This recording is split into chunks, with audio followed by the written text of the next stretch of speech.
আপনি বলেছিলেন যে সংখ্যালঘুদের ভোট হারিয়ে এবার মমতা বন্দ্যোপাধ্যায় মতুয়াদের শরণাপন্ন হয়েছেন, কিন্তু মতুয়ারাও তো বলছেন যে মমতা বন্দ্যোপাধ্যায়কে ঠিক তারা অ্যাকসেপ্ট করে উঠতে পারছেন না এইসব অপমানজনক মন্তব্যের জন্য এবং ভোট ব্যাংক হিসেবে ব্যবহার হওয়ার জন্য।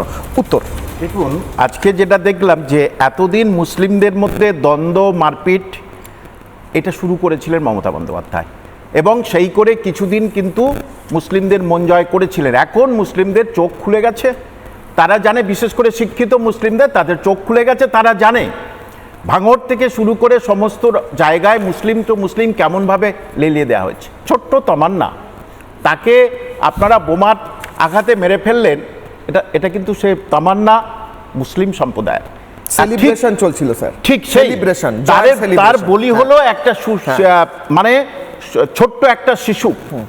এইবারে ঠিক দেখেছে মুসলিমদের কিন্তু আর কিছুতে করা যাচ্ছে না, মুসলিমদের বেশ কিছু ভোট চলে যাবে, সেটা উনি বুঝে গেছেন, সবাই বুঝে গেছেন। আর সেই জন্যেই চলে এসছে মতুয়া ভোটের দিকে। খুব স্বাভাবিক কথা, এটা ওনার এই চক্র খুব কাজ করে আর কি। যেখানে ভোট বাক্স সেই জায়গাটা উনি যাবেন, এটা একেবারে নিশ্চিত। তা এইবারে চলে এসছে মতুয়াদের মধ্যে যদি দ্বন্দ্বটাকে প্রকট করানো যায় আরও, তাহলে বেশ কিছু ভোট আমার দিকে চলে আসলো যদি সংখ্যালঘু ভোটটা কিছু হয়। কারণ এই মতুয়ার সংখ্যালঘু সারা পশ্চিমবঙ্গের মধ্যে অন্যতম ভোট বাক্স আমি মনে করি, সবাইকে আমি সম্মান করে বলছি যে সুতরাং এখন মমতা ব্যানার্জি এটাই চাচ্ছেন।